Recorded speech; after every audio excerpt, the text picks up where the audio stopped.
பிரியமானவர்களே, இயேசுவின் நாமத்தில் உங்களை வாழ்த்துகிறேன். இன்றைக்கு கூட ஆண்டவர் உங்களுக்கு அழகான ஒரு வார்த்தையை வைத்திருக்கிறார்.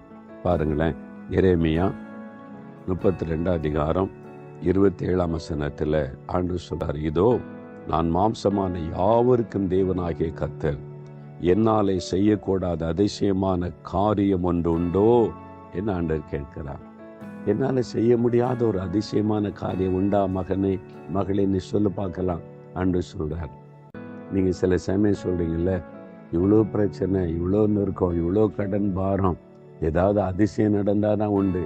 இவங்க பிழைக்க முடியாதுன்னு டாக்டர் சொல்றாங்க, இதுல இருந்து வெளியே வர முடியாது, அவ்வளவுதான், ஏதாவது அதிசயம் நடந்தாதான் உண்டுன்னு சொல்றீங்கல்ல. ஆண்டு சொல்றாரு, என்னாலே செய்ய முடியாத அதிசயமான காரியம் ஒன்று உண்டோ. உங்க பிரச்சனை எவ்வளவு சிக்கலானதா இருந்தாலும் அதை மாற்ற அவரால் முடியும். உங்கள் தேவை எவ்வளவு பெரிதாக இருந்தாலும் அதை சந்திக்க அவரால் முடியும். உங்கள் வியாதி எத்தனை கொடூரமானதா இருந்தாலும் அதை சுகமாக்க அவரால் முடியும். அதனால் ஆண்டவர் சொல்றாரு, மகனே, மகளே, பயப்படாத. நான் மாம்சமான யாவருக்கும் தேவனாகிய கர்த்தர், நான் சர்வ லோகத்தின் ஆண்டவர், என்னால செய்யக்கூடாத அதிசயமான காரியம் ஒன்று உண்டோ என்று கேட்கிறார்.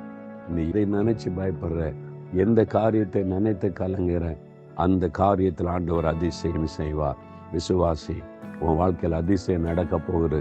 மற்றவங்க சொல்லுவாங்க, நீ முடிஞ்ச, அவ்வளவுதான் நினைச்சோம், நீ மறுபடியும் எழும்பிட்ட, உயர்த்தப்பட்ட, இது அதிசயம் தான். நீ மற்றவங்க உன்னை பார்த்து சொல்லும்படி ஆண்டவர் அதிசயம் செய்வார். விசுவாசிக்கிறியா மகளே, விசுவாசிக்கிறியா மகனே? ஆண்டவர்கிட்ட சொல்லுங்க, நான் விசுவாசிக்கிறப்பா, உம்மாலே செய்யக்கூடாத அதிசயமான காரியம் ஒன்றுமில்லை, எனக்கு செய்யும்னு கேளுங்க. தகப்பனே, இவங்க உம்முடைய மகன், உம்முடைய மகள், உம்முடைய பிள்ளைகள், குடும்பம், இவங்களுக்கு அதிசயம் நடக்கணும். இந்த தேவை சந்திக்கப்பட, இவருடைய பிரச்சனை நீங்க, இவளுக்கு வழி திறக்கப்பட, இந்த நிந்தை மாற, ஒரு அதிசயம் நடக்கணும்.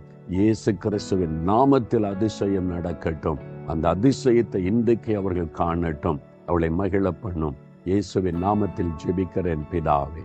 ஆமேன், ஆமேன்.